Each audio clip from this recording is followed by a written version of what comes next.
Queridos, que bom estar aqui, rever pastor Gilson, quanto tempo que eu não o via pessoalmente, rever pessoas que eu amo tanto lá de Missões Nacionais, que caminhamos juntos durante algum tempo, rever também meu querido Eli, sua família e a igreja. Haja vista que eu estive aqui, eu acho que talvez ninguém se lembre, né, porque há muito tempo, rever o Estélio também, né? Quanto tempo? Tem 14 anos, eu acho, que eu estive aqui numa conferência parecida com essa. Agora com uma outra dinâmica, né? A coisa está bem mais bonita. Como diria o pastor Gilson Breder, vocês são lindos, né? E a gente está feliz por poder estar aqui com vocês. Eu fico até meio constrangido, porque quando eu vejo, eu até estava conversando com o pastor ali, quando eu vejo tanta gente competente como eu estou vindo aqui, eu fico constrangido de estar aqui à frente para oferecer alguma coisa. Meu constrangimento só não é maior, porque eu sei que o que eu vou trazer aqui não vem de mim mesmo. Então, nesse sentido, eu posso ficar tranquilo. Agora que eu fico até meio envergonhado, eu fico, né? Mas graças a Deus que nos dá vitória em Cristo Jesus. Eu trouxe um videozinho aí, é um vídeo caseiro, é um vídeo curtinho, caseiro. Ele não tem a qualidade que vocês mereciam, mas eu não consegui capturá-lo de outra forma. E eu gostaria, por favor, que fosse colocado o vídeo com o qual eu quero introduzir a minha fala de hoje, que vai ser um tempo de desafio para todos vocês.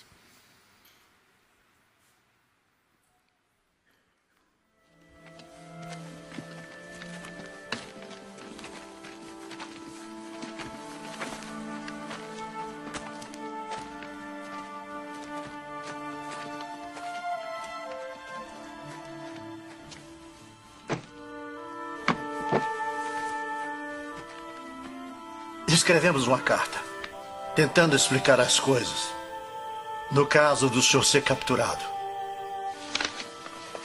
Todos os operários assinaram.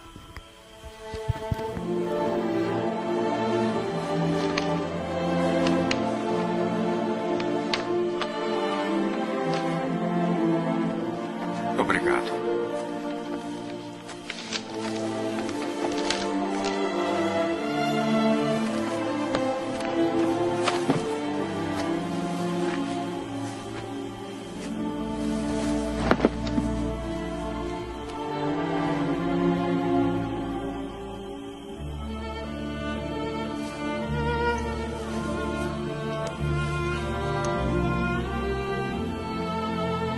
Está em hebraico. O Talmud diz: aquele que salva uma vida, salva o mundo inteiro.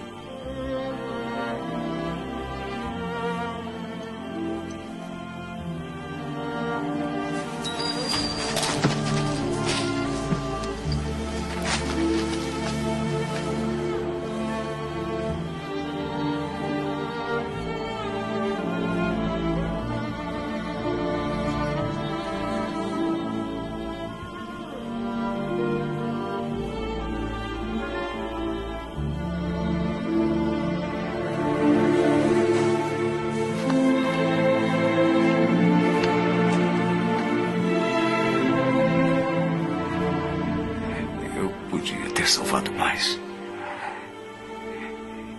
Eu podia ter salvado mais. Eu não sei se ao menos...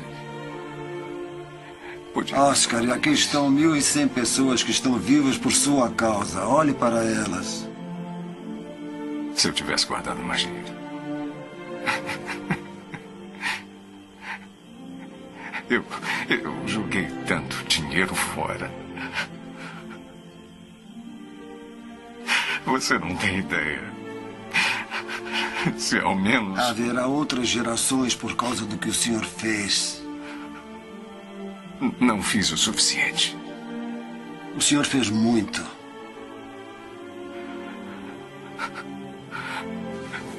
Esse carro... Que teria comprado o carro. Por que fiquei com ele? 10 pessoas só nesse carro. 10 pessoas. 10 pessoas a mais. E isto, 2 pessoas. É de ouro. Mais 2 pessoas. Eu teria conseguido 2 pessoas. Uma a mais, pelo menos. Uma pessoa. Uma pessoa, Esther. Por isto,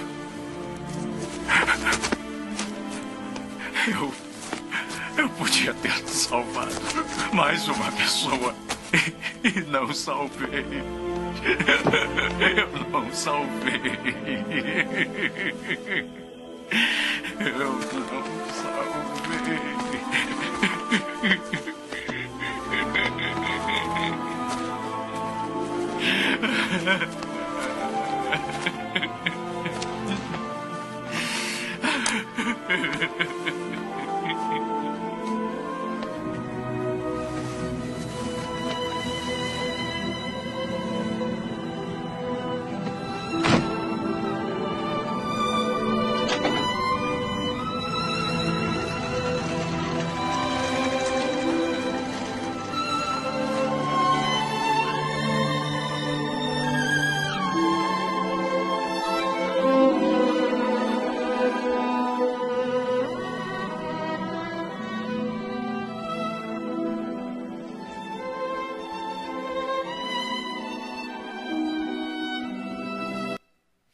Eu não sei se você assistiu Lista de Schindler. Quantos aqui já viram esse filme? Aqueles que não viram, eu sugiro que vejam. Ele é muito interessante. E essa cena, na minha opinião, é uma das cenas que mais marca todo o enredo do filme. Esse homem, Oskar Schindler, que é apresentado neste filme, foi um negociante na época da Segunda Guerra, que ele lucrou muito com a guerra, né? Ele usava o trabalho de judeus que eram vítimas do movimento nazista que estava oprimindo o mundo todo na época, e até que em determinado momento ele, em Auschwitz, né, ele viu o que faziam com aquelas pessoas e ele acabou sendo tomado de compaixão. E mesmo sabendo que ia abrir mão, que ia perder o seu lucro, ele começou a salvar pessoas da seguinte maneira: ele fez uma lista, e naquela lista ele incluía pessoas que seriam libertas daquele campo de concentração para, teoricamente, trabalhar com ele. E aí o filme se desdobra nessa direção, ele é muito interessante.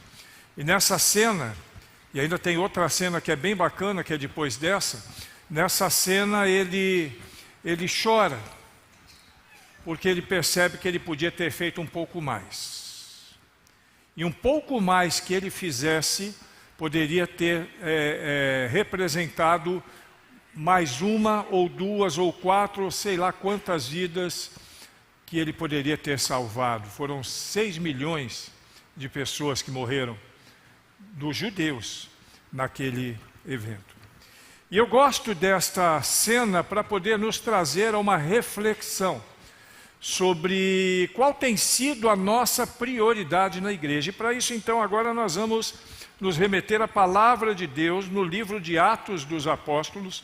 No capítulo de número 20, nós vamos ler dos versículos 17 até o versículo 24, de onde eu quero trazer a palavra para que nós possamos então entender o que Deus tem para nós neste dia, tendo como pano de fundo esse lamento de Oskar Schindler no final da sua caminhada. Ali naquele momento é quando Auschwitz é tomada pelos soviéticos, né?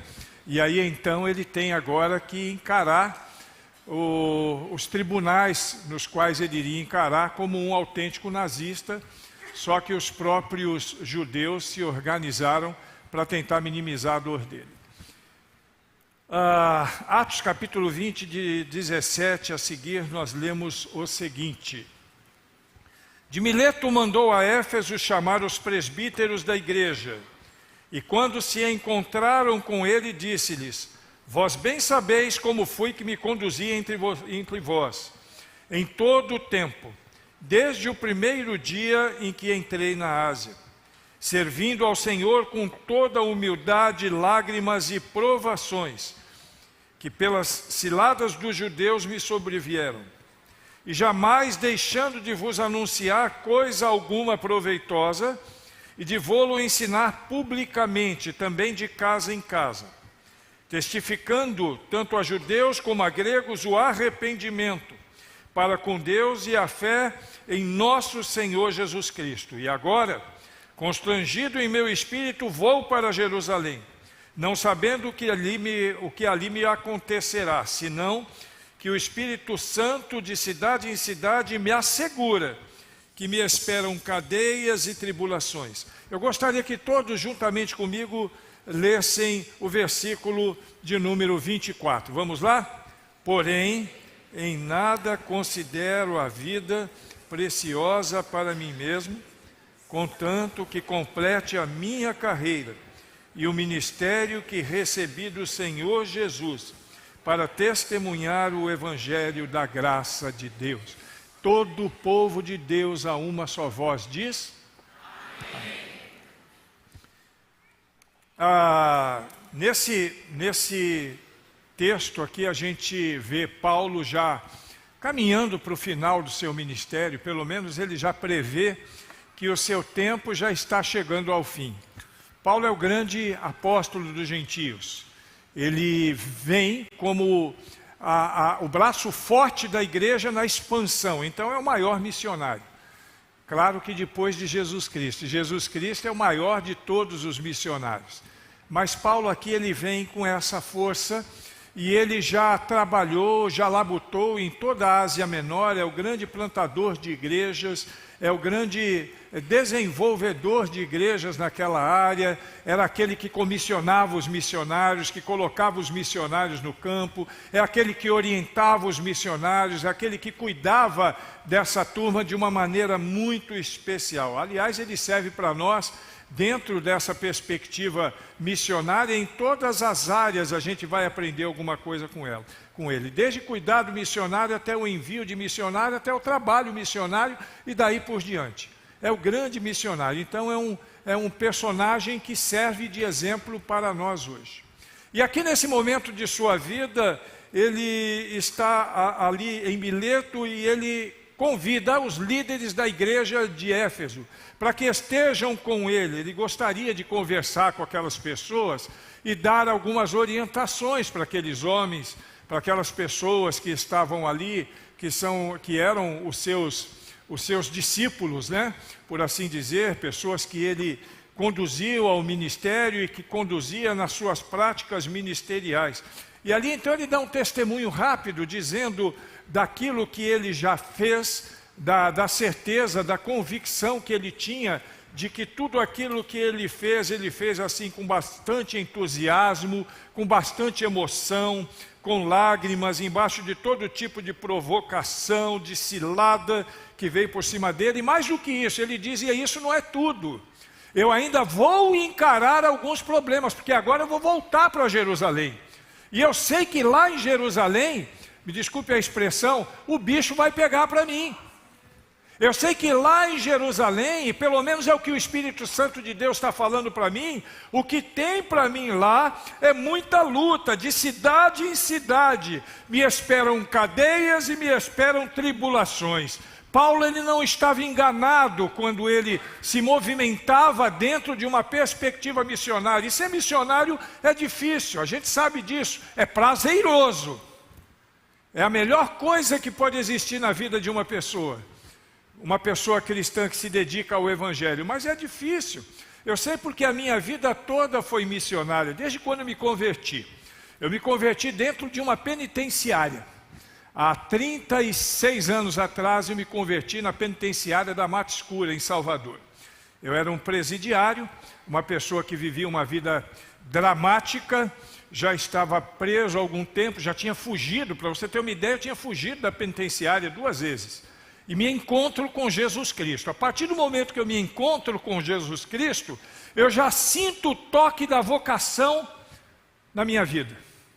Deus já começou a falar para mim: olha, filho, eu tenho algo na sua vida aí, e você vai precisar assumir. E eu digo isso porque com 3 meses na penitenciária, eu já era líder do grupo de evangélicos dentro daquele presídio. E fiquei por ali. E eu sei o quanto foi difícil ser missionário, e nesse caso literalmente autóctone, né?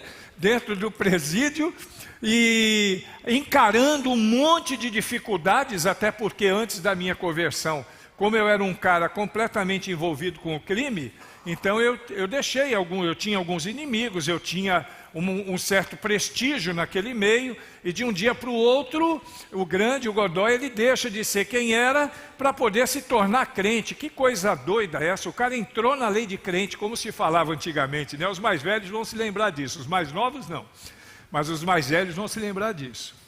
Dali eu fui para o Carandiru, fiquei mais ainda, alguns anos ainda no Carandiru, e sempre nessa pegada missionária. Eu digo pegada missionária porque, por exemplo, no Carandiru foram 2 entradas. A primeira como marginal, entrada e saída. A segunda como homem de Deus, entrada e saída. Então os últimos 3 anos do meu cumprimento de pena, que foram 7, foram no Carandiru. E eu saí no ano daquele famoso massacre, 92 foi quando eu saí. Mas eu nunca abri mão de exercer o meu ministério missionário. Eu estou dizendo isso para você entender que o ministério de missões na minha vida é desde a minha origem. Eu nasci há 36 anos atrás. Há 35 anos e 9 meses eu sou missionário. Desse jeito. Saí de lá, logo depois ou melhor, no ano do massacre, um pouco antes, e já fui para o campo missionário. Em 92 já era missionário. 92. Convenção Batista Baiana. Só que eu entrei na convenção não como missionário, eu era secretário. E não era secretário geral não, era o secretário mesmo da máquina de datilografia, que é o que nós tínhamos na época. Eu acho que alguns aqui nem sabem mais o que é uma máquina de datilografia, né? É um computador sem memória, vamos dizer assim que vai todo mundo entender. Um computador sem memória, né? Até que inventaram aquela que você digitava e apertava o botão, ela ia sozinha. É o início, acho que é a vovó da época da era da informática na digitação. Fui para o campo missionário na Bahia. Do campo missionário da Bahia, eu fui para o Espírito Santo, trabalhei na Convenção Batista do Estado do Espírito Santo, missionário. De lá eu fui para a Junta de Missões Nacionais, onde trabalhei juntamente com os meus amigos ali, como missionário. Eu fazia a gestão estratégica de uma das áreas de missões nacionais. Saí de missões nacionais e eu fui para a Convenção Batista Mineira. Fazer o quê? Ser missionário.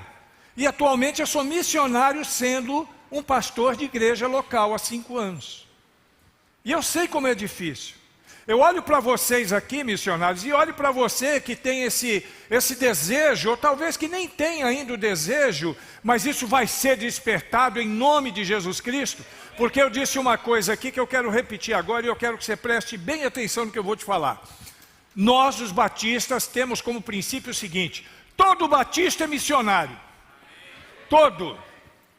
Aí você vai dizer: olha, mas não são só esses que estão aqui de mostarda. Não, todo mundo. Esses talvez sejam, vou colocar entre aspas para não soar mal, só para a gente entender. Esses talvez sejam os profissionais. Mas todos nós temos uma missão. A grande comissão foi dada para todo mundo. É difícil, mas é prazeroso, é gostoso. Que coisa boa quando você vê alguém se dobrar ao Evangelho de Cristo.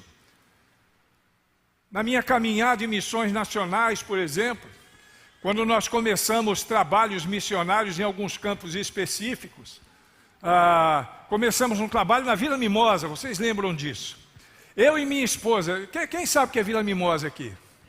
Ninguém levanta a mão, né? Graças a Deus. Vila Mimosa é o prostíbulo mais antigo do Brasil.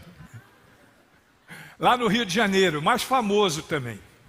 E nós começamos um trabalho, eu pegava minha esposa e nós íamos para dentro do prostíbulo pregar o Evangelho. E lá é uma região onde o pessoal assim, não tem pudor nenhum. Na rua as mulheres andam nuas, É assim, é uma coisa mesmo escancarada. E eu cheguei com a minha esposa, nós treinávamos algumas igrejas, levávamos alguns voluntários conosco, íamos.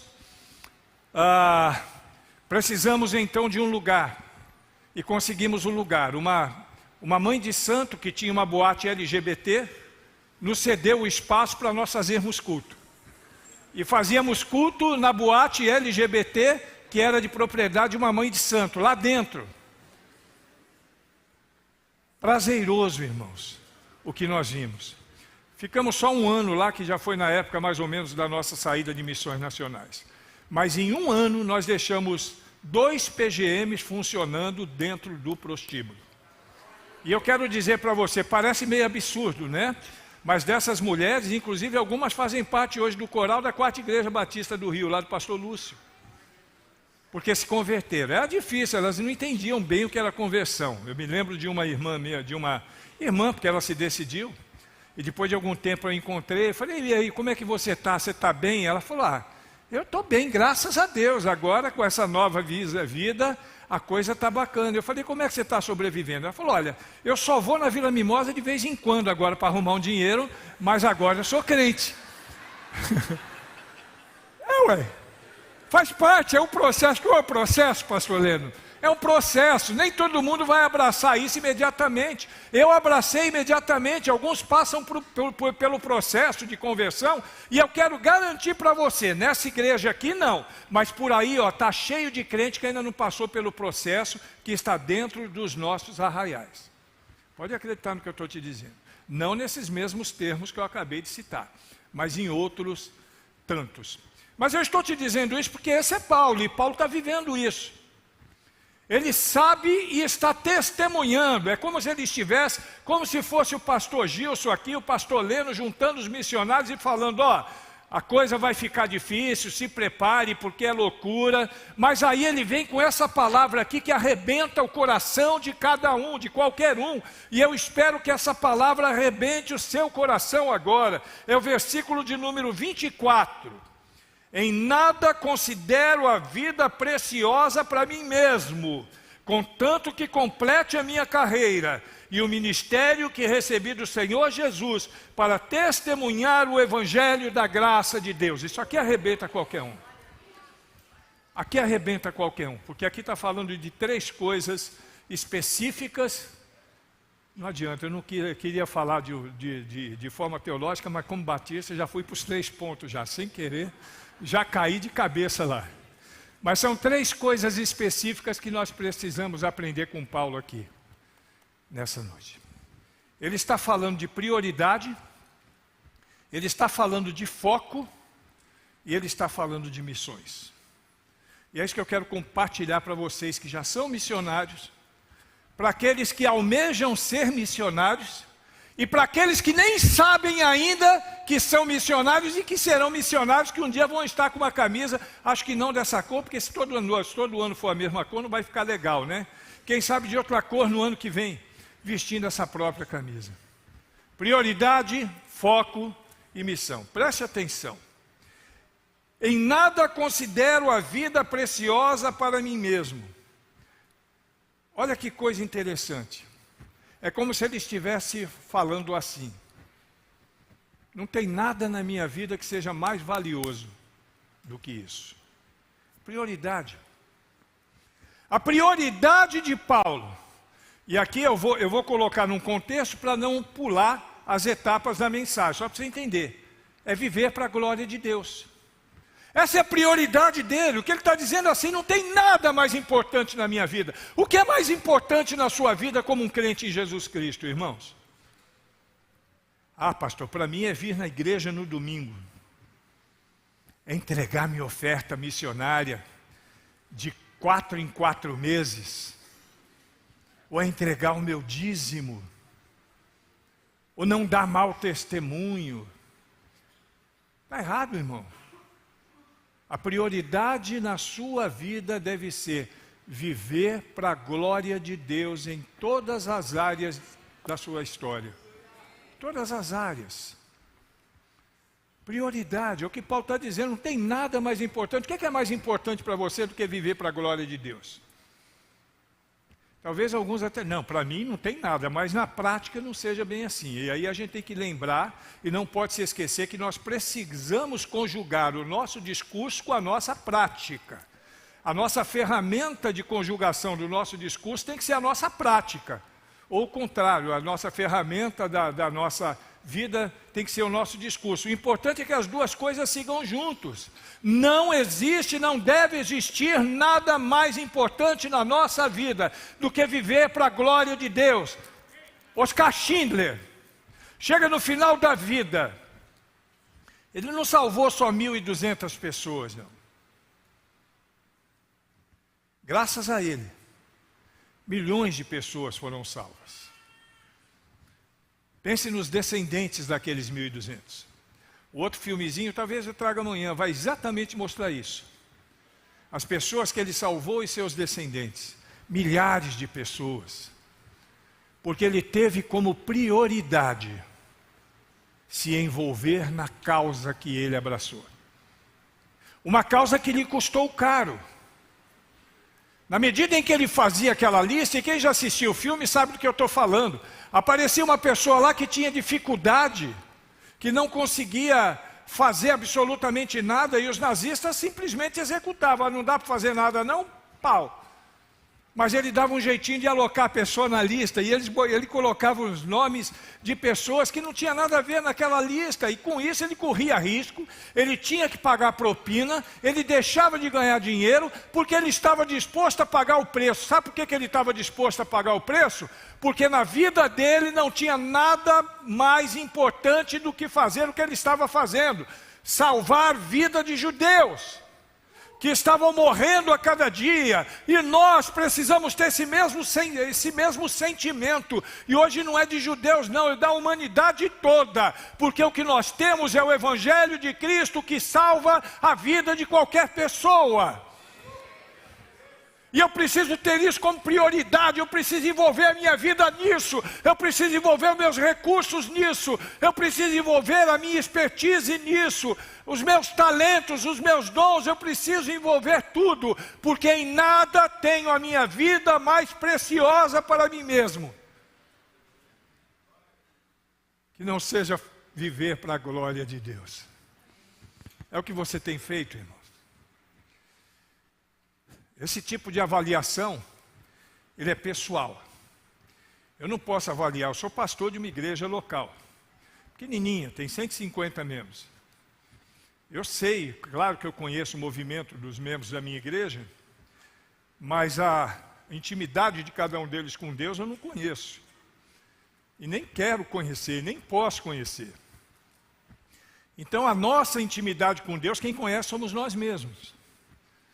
Eu sei que para mim, isso eu posso dizer, sem hipocrisia, sem mentiras, com autenticidade, para mim é prioridade, tem sido nos últimos 36 anos. Quando eu entreguei minha vida a Jesus, lá na penitenciária, eu entendi que a partir dali eu tinha que ser deixar de ser o mensageiro das trevas para ser o mensageiro da luz. E sou até hoje para a glória de Deus. Posso dizer, até aqui tem me ajudado o Senhor. Nessa caminhada toda.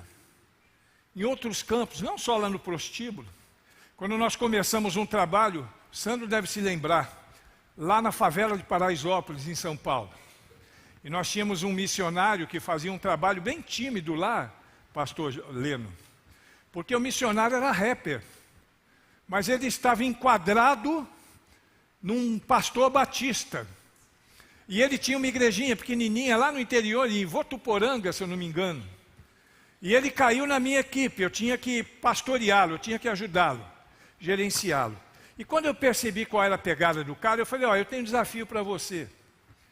Eu quero te levar para São Paulo. Agora você vai ser o pastor do rap. O cara quase que morreu do coração. Ele falou, esse camarada é doido. Aí eu levei ele para a segunda maior favela de São Paulo, Paraisópolis. Arrumei um parceiro lá, pastor Carlos Jones, lá da igreja Batista do Brooklyn. Conversei com ele, apesar de ser extremamente conservador, topou o nosso projeto. E eu levei ele, e ele falou, agora eu vou fazer o quê? Eu falei, o que você sabe fazer? Ele falou, só sei cantar rap. Eu falei, cante rap. começou a cantar rap no meio da favela. Você lembra disso, né? Vocês lembram, com certeza. Começou a cantar rap, daqui a pouquinho, agora rap com uma letra gospel, né? Não é essas coisas absurdas que tem por aí, não. Dali foi para uma escola, da escola nós arrumamos um espaço e alugamos. O pessoal começou a chamar, é a vovó das igrejas da Parede Preta, viu? Naquela época não tinha, não. Aquela eu acho que foi uma das primeiras. Mas também era uma igreja que começava com hip hop e terminava com aquela dança, né? E no começo eram só os rappers que iam para lá e ficavam impressionados, porque aquele cantor de rap, ele trazia uma mensagem de Cristo no coração. Hoje está lá, vai organizar esse ano. Uma igreja que não tem só os cantores de hip hop, tem os cantores de hip hop, os seus familiares, os seus vizinhos, a comunidade está toda lá. Prioridade, irmão, quando você foca, e aí é o segundo ponto, é o foco, né? Quando você tem uma prioridade e você sabe o que você quer, você vai longe. O segundo ponto, porque o relógio está correndo contra mim. Em nada considero a vida preciosa para mim mesmo, contanto que complete a minha carreira e o ministério que recebi do Senhor Jesus. Ele tem prioridade, mas ele tem também foco. Ter foco é saber para onde você vai. Eu já vi aqui hoje uma missionária que trabalha com índios, um casal que trabalha com índios. Vi aqui o pessoal do Elas. Parabéns para vocês, né? Que coisa linda. Vi alguns outros projetos aqui também. Tem que ter foco. Quando o Sandro começou com a esposa dele fazer o ministério, desenvolver lá no Rio de Janeiro o ministério de cuidado integral do missionário, ele chegou com gosto de gás. Foi meu vizinho, a gente morava ali na Tijuca, pertinho, né? Chegou com gosto de gás, com foco. Por isso que estão onde estão hoje. Continuam fazendo o trabalho para a glória de Deus. O que Paulo fazia era isso, tenha foco, ele sabe para onde ele ia, ele sabia o que ele queria. Eu quero saber de você, você sabe para onde você vai, você sabe o que você quer, você tem uma direção a seguir, ou você está indo, como diria Benito de Paula, vivendo essa vida do jeito que ela me levar? Não dá, né? Você tem que ter um foco. A sua prioridade já está definida. A sua prioridade é viver para a glória de Deus, amém? Então você precisa ter um foco, em qual área, de que forma? E aí a gente pensa em missões. Eu disse aqui que todo mundo aqui é missionário. E você sabe que é. Então, como missionário, nós temos um jargão, todo missionário de carreira sabe, né? Missões se faz de 3 maneiras. Vamos ver se quem sabe aí. Com as mãos dos que ofertam, com os pés dos que... e com os joelhos do que? Só que tem uma coisa, não é para você fazer uma escolha, isso não é uma prova de múltipla escolha. Você tem que fazer as 3 coisas. Você tem que orar, você tem que ser um intercessor de missões. Você tem que investir em missões e você tem que ir também. Eu não sei como é que funcionam as visitas missionárias aqui, se não funciona ainda, pastor, permita-me uma sugestão. Faça intercâmbios missionários com tantos missionários, visitas missionárias, ações missionárias de campo. Mas tem que ter foco, tem que saber para onde vai. Tem que saber o que você espera, o que você deseja. Esta igreja é uma igreja abençoada, em termos missionários. Mas aí vamos lembrar os cachinhos de ler de novo. Eu podia ter salvado mais um. Eu podia ter feito um pouquinho mais. Quantas pessoas teriam tido mais chances se eu tivesse investido um pouquinho mais do meu tempo, da minha expertise, dos meus recursos? Você entende isso, irmão? Foco na sua vida tem que ser crescer. A igreja não é estática. Desde a sua fundação, a igreja é dinâmica. É um organismo vivo. E um organismo vivo, todo mundo sabe que ele cresce, ele se multiplica, as células se multiplicam. Então, isso tem que crescer. Se a igreja está crescendo, a igreja somos nós.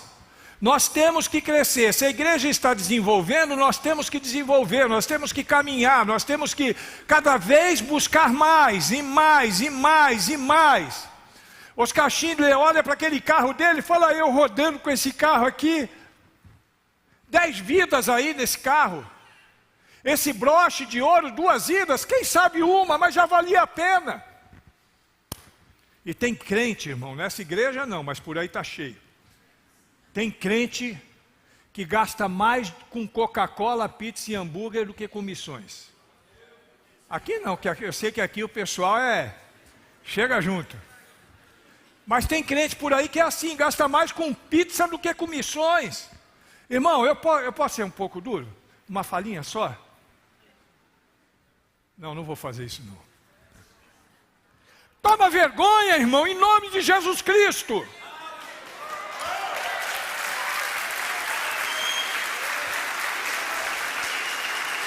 Toma vergonha, irmão. A prioridade é missões, a prioridade é adoração, a prioridade é viver para a glória de Deus.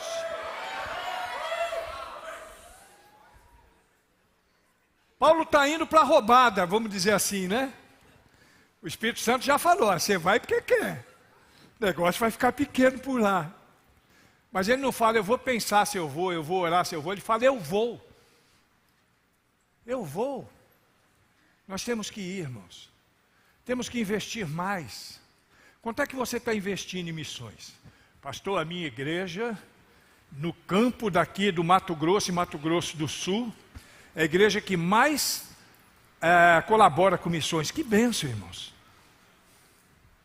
Mas você pode salvar mais um.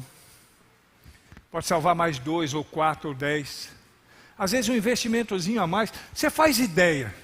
Gestor de missões e pastor da igreja.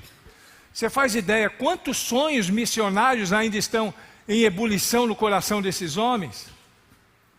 Ou não? Eu falo porque eu sou pastor, se eu estiver errado você me corrige, pastor. Quantos sonhos missionários nós poderíamos fazer mais? Poderíamos agir de tal forma que alcançaríamos mais e mais e mais pessoas. Se tivermos foco, agora para ter foco tem que ter prioridade, porque só vai investir quem tem prioridade, só vai abrir mão de sua vida para ser missionário quem tem prioridade. Amém ou não amém, irmão? Desse jeito. E aí agora lembrando uma fala, ele estava me lembrando ali uma fala que eu falei na memorial há muito tempo atrás, que ele disse que ficou gravada lá, vou falar aqui agora. Só vai quem aguenta, se não aguenta nem entra, irmão. Só vai quem aguenta. É o que se espera. E aí para fechar, porque o relógio já está brigando comigo ali.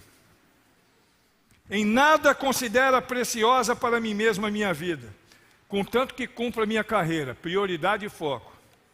E o ministério que recebi do Senhor Jesus. Vamos ver qual é o ministério dele agora? No finalzinho do texto. Testemunhar o evangelho da graça de Deus. Repita comigo, meu ministério principal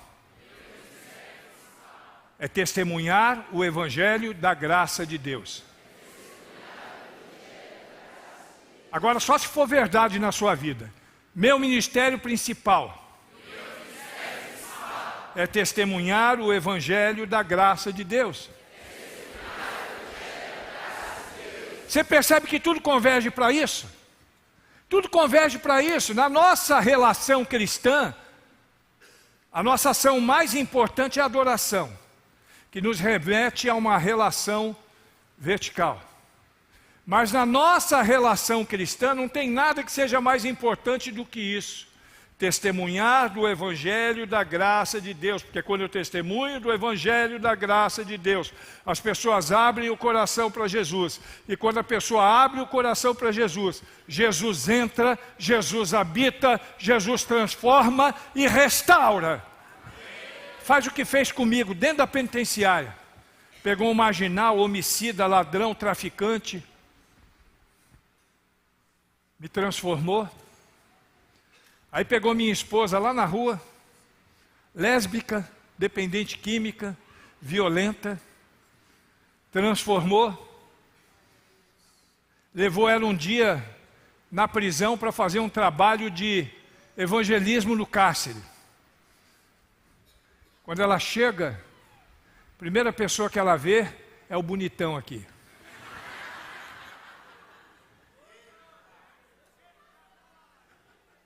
E aí foi legal, pastor.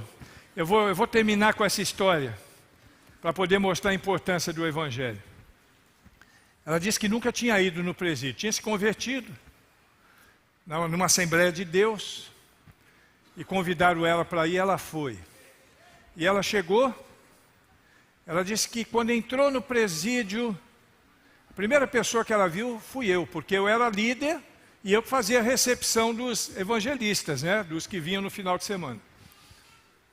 Aí na hora que ela chegou, ela entrou, ela olhou para mim, ela disse que Deus falou no coração dela: esse é o cara.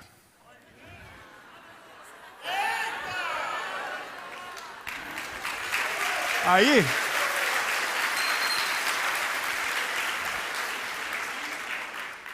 e ela ficou sem graça. O que é que eu faço agora? Né? Tá, e aí, o que é que eu faço agora? Ela falou: vou ficar quieta. Já pensou? Nunca veio no presídio, encontro um esbugalhado feio desse aí na minha frente. Esse é o cara, eu não estou entendendo. Mas ela falou para as coleguinhas dela, Rosinha, Heleninha e Claudinha. E na hora do culto, a gente ficava perfilado, e essas irmãs, elas sempre faziam o culto conosco, e a Claudinha era uma pessoa que gostava muito de mim. E a Claudinha querendo me falar, mas não podia romper, né, a fidelidade com a colega, que pediu para ela não falar para ninguém. E aí nós perfilados ali, a Claudinha olhava para mim e fazia assim. E eu não entendia, eu fazia assim. E ela olhava de novo e fazia, ó. Não entendia. Como eu não entendia, na época, pastor Estélio, eu era pentecostal, daqueles bem reteté mesmo, né? Aí ela pegou e usou um argumento infalível. Chegou para mim e falou no meu ouvido: ó, aquela irmã tem uma revelação para você. Tipo assim, botou ela na berlinda, né? Eu não vou falar nada não, mas aí você se resolve com ele depois. E aí chegou, aí eu fiquei ouriçado, né? Eu queria saber o que era. Chegou no final do culto, na hora do pessoal ir embora, eu chamei a irmã: irmã, faça favor, irmã. Paz do Senhor, paz do Senhor. Eu soube que a irmã tem uma revelação para me dar. Ela ficou sem graça, pastor. Olhou para mim. Falei: eu tenho. Eu falei: então diga, o que Deus te revelou? Ela falou assim: Deus me revelou que eu vou me casar com você. Na lata, irmão. Aí quando ela falou aquilo, eu olhei para ela e falei assim: vigia, irmã, em nome de Jesus, vigia. Ela era pentecostal, eu era mais ainda. Vigia, Deus tem que falar comigo. Aí a irmãzinha ficou toda sem graça, baixou a cabeça, saiu de mansinho. Amém, irmão, paz do Senhor. E eu voltei para a cela: paz do Senhor, irmã. E ela saiu do presídio, ela disse que saiu do presídio dizendo assim: eu nunca mais volto nesse lugar, Deus me livre. E eu fui para minha cela pensando assim: mas que irmãzinha cara de pau. Mas passou a semana, e aí na semana seguinte ela apareceu. Aí ela entrou, eu estava na porta como sempre. Ela olhou para mim, eu olhei para ela. Sabe aquelas coisas que é Deus que faz? E desde então, já são 35 anos que nós caminhamos juntos para a glória de Deus. Ó, e fica a dica, hein? Fica a dica aí. Se tiver irmã solteira aqui, faz um trabalho de evangelismo no presídio, quem sabe? Quem sabe? Pode ser que dê certo. Amém, irmãs? Olha, tem amém, viu? Tem eco no meio do pessoal. Prioridade e foco nas missões. Eu estou contando essa história minha para você ver o que o Evangelho pode fazer. Uma pessoa que vem do crime, uma pessoa que vem de uma vida de intimidade equivocada, as duas se juntam e hoje nós vivemos para a glória de Deus. Eu estou falando aqui, ela está falando num retiro lá em Porto Seguro. Porque Deus é fiel. Deus é fiel. Agora, a minha situação está resolvida. Quer dizer, não está resolvida porque eu ainda tenho mais alguns anos para viver, né? O pastor, eu quero até agradecer o carinho dessa igreja. O pastor Leno, ele fez serviço completo. Ele conseguiu médico, comprou remédio e ainda já fez até um contato com o pessoal da Pax, né? Até agora eu não entendi o que é Pax, não. Mas ele fez um contato com o pessoal da Pax e ele falou assim, nada der certo aqui, aqui resolve.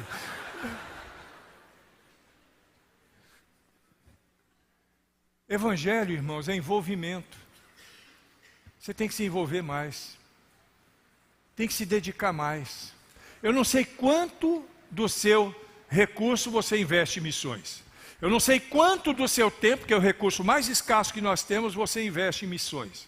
Eu não sei quanto da sua competência cognitiva, acadêmica, seja lá o quê, quanto da sua competência, do seu entendimento você investe em missões. Mas eu quero dizer que mesmo não sabendo quanto, eu tenho certeza que dá para colocar mais um pouquinho. Dá ou não dá? Um brochezinho mais uma vida. Um carrinho mais 10.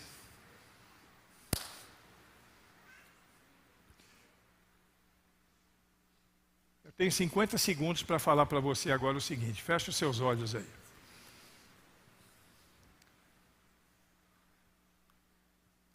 Cadê aquele fundinho musical que é característica de crente batista? Ah, está ali. Se não tiver isso, não é batista. Está na hora de você ser despertado. Conferência missionária, fazendo missões na sua cidade, no Brasil e no mundo. Carece de vidas que estejam dispostas aí como Paulo foi. Que tenham prioridade, que tenham foco, que estejam prontos para caminhar para a glória de Deus. Eu quero perguntar para você, você está pronto para isso? Você está satisfeito com o que oferece para Deus ou tem alguma coisa a mais para oferecer? Vou pedir para todo mundo ficar de pé, porque eu quero fazer um desafio aqui. Se você está satisfeito com o que você já tem feito, e se você não entende que de alguma forma essa palavra de hoje foi diretamente focada em você, você não precisa fazer nada. Agora, se você entende que Deus está falando com você, é comigo que Deus está falando, pastor. Se não tivesse mais ninguém aqui hoje, só você falando aí, eu aqui ouvindo, eu não teria dúvida que Deus está falando comigo. Então eu quero que você feche os seus olhos. Coloque a mão sobre o seu coração agora. E fale com Deus. Fale com Deus aí. Diga para Deus, olha Deus, eu precisava tomar uma sacudida dessa. Dando risada, ouvindo história da vida dos outros. Mas eu precisava tomar uma sacudida. Vendo um pedaço de um filme que não tem nada a ver com igreja, nem nada. Porque eu tenho que me dedicar mais. Só um pouquinho mais. Para que você não chegue no fim da sua jornada com o mesmo sentimento que Oscar Schindler chegou no final da jornada dele. Chorando, porque ele entendeu que podia fazer mais. Coloca a mão no coração. E diga para Deus agora, você e Deus. Esse momento é você e Deus. Diga para Ele assim, Senhor, em nome de Jesus Cristo, eu quero melhorar o meu envolvimento missionário nesta causa que eu abracei. Se eu estou nessa igreja hoje é porque o Senhor me colocou aqui. E se o Senhor me colocou aqui é porque o Senhor tem propostas para a minha vida aqui. E eu quero envolver-me mais. Se você é missionário, diga assim, eu quero me envolver mais na minha área, na qual o Senhor me colocou. Se você tem vocação, vamos colocar um QR Code aí agora. Para que você depois entre nesse QR Code. É um QR Code no qual você vai poder descobrir caminhos que você pode trilhar para poder assumir o seu projeto missionário de vida. Diga para Deus assim, eu quero melhorar. Eu quero crescer mais. Eu quero me envolver mais. Eu quero me dedicar mais. Eu quero viver para a glória do Senhor. E eu quero dizer como Paulo, em nada tenho a minha vida mais preciosa para mim mesmo. em nada, absolutamente nada na minha vida é mais precioso do que cumprir o meu ministério, cumprir a minha carreira e o ministério que recebi do Senhor Jesus para pregar e testemunhar o Evangelho da graça de Deus para a glória de Deus. Diz isso aí para Deus. E se você disse isso, mas não só por uma questão de dizer, mas assim com muita convicção de que Deus está falando com você, você vai vir aqui à frente que agora eu quero orar por você. Eu quero terminar orando por sua vida. Então, se você recebeu essa palavra como sendo especificamente para você, de uma maneira muito especial, eu quero que você venha aqui na frente que eu quero orar por você. Eu vou terminar agora orando por você. Você pode vir aqui, sem nenhum constrangimento. Isso não é exposição não, isso é uma forma de você dizer diante de Deus aquilo que você já está dizendo no teu coração. Mas dizer agora de maneira pública, porque quando você faz isso em público, parece que a coisa faz mais sentido. Não é isso, pastor? Então você pode vir. Se não der para vir aqui à frente, pode se ajoelhar pelos corredores aí, ou até no seu lugar mesmo. Mas é importante que você leve a sério isso que você ouviu hoje. É a primeira fala de várias. Aliás, não, o Sandro já falou, né? O Sandro já falou para missionários, mas teremos outras falas também nesse congresso, nessa conferência, porque Deus te trouxe aqui e quer falar com você. Pode vir, sai do seu lugar se você quiser e venha. E Deus vai fazer uma coisa linda na sua vida, eu acredito nisso. Você crê? Você crê? Deus vai fazer uma coisa linda na sua vida. Vamos orar. Ah, Deus querido, o Senhor é lindo. É tão bom estar na Tua presença. É tão bom poder falar em Teu nome, porque o que a gente fala aqui é para a glória do nome do Senhor Jesus. E falamos de verdades que emergem da Tua palavra para o nosso coração.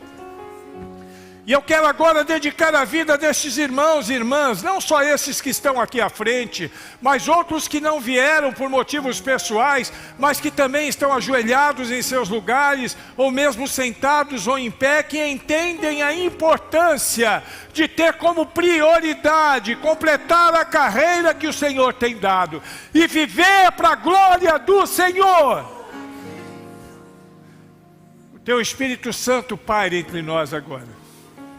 E que o Teu Espírito Santo, que nos convence do pecado, do juízo e da justiça, encha o nosso coração e transforme a nossa vida.